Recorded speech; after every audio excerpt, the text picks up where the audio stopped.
I've been making beats for 10 years. Seth, my editor, has been making beats for... This is Kyle Beats. He's a YouTube creator who vlogs the process of making music and giving unknown artists a chance to shine on his channel. As of today, he has over 860,000 subscribers and gets a few million views every month. And 3 years ago, I somehow started working for him. How did I, a struggling college student in the middle of a pandemic with no knowledge of social media algorithms whatsoever, start working for one of the biggest music production content creators on YouTube?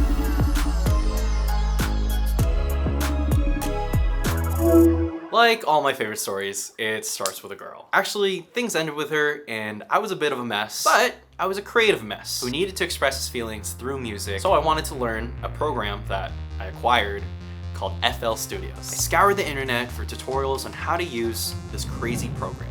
That's when I discovered Kyle Beats. Yo, what is going on, guys? Welcome back. Today, I want to show you guys how easy it is to make But notes. someone delivered someone else's mail. Is that the vibe you're kind of going for too? Some shit, like a preachy type shit? Yeah, exactly. And I am doing the finishing touches on the video. At the time, he was posting every other day and had just crossed 400,000 subscribers. What I loved most about his channel was the way he combined daily vlogging with making music. Feeling like calm now, ready to be famous. Never thought. And that's pretty much how I became a fan of his. As I continued to watch his videos, podcasts, and TikToks, I had an epiphany.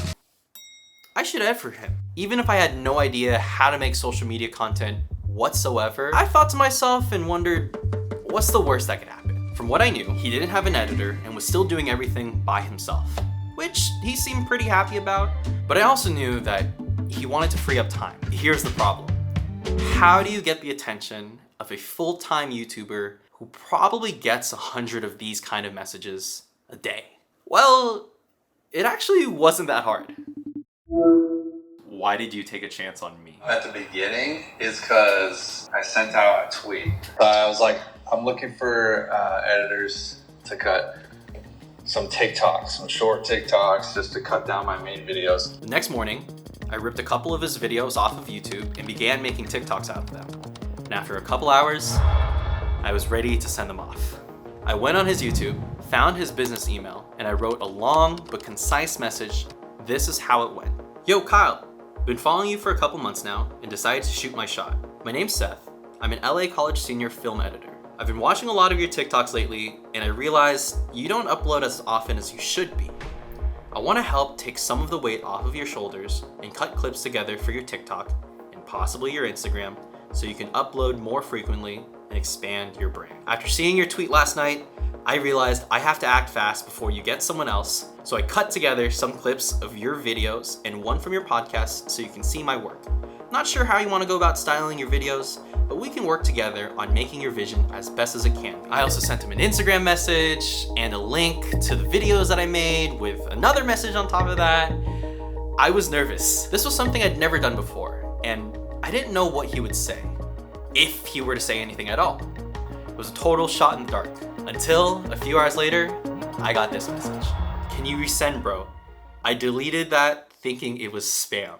So it wasn't exactly the message that I was expecting, but it was a hilarious response nonetheless. My foot was in the door, and that's all I needed. You were the only person out of those responses that just pre-cut videos for Instagram and TikTok in the dimensions that you just ripped from YouTube and just pre-cut them and said, hey, look what I can do. Whereas I was going back and forth with other people for like 2-3 days. And I was like, all right, well, the job already filled.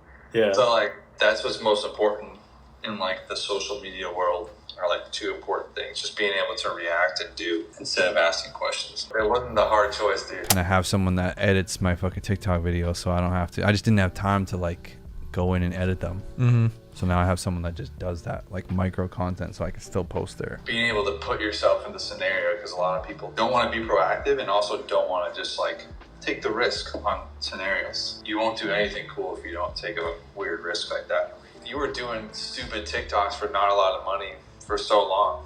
And then I was like, hey, you want to try editing a main video? And I edited all my videos. So it wasn't something I wasn't even thinking of passing up. The first video I edited needed a lot of work. Hey everybody, my name is Kyle Beats, and now I'm going to make something inspirational. And the second video scared me even more because I drove to his house. I literally edited in his studio with him sitting behind me on the couch while he's doing computer work.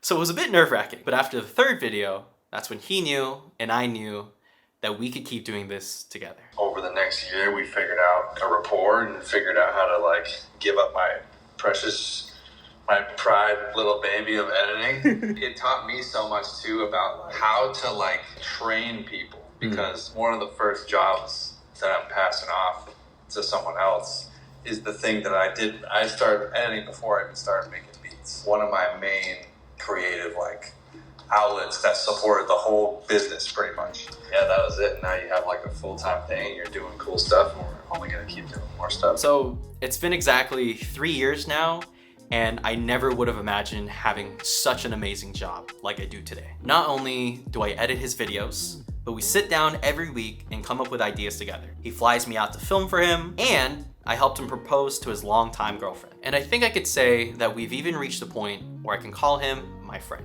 And that's a story of how I started working for Kyle Beats.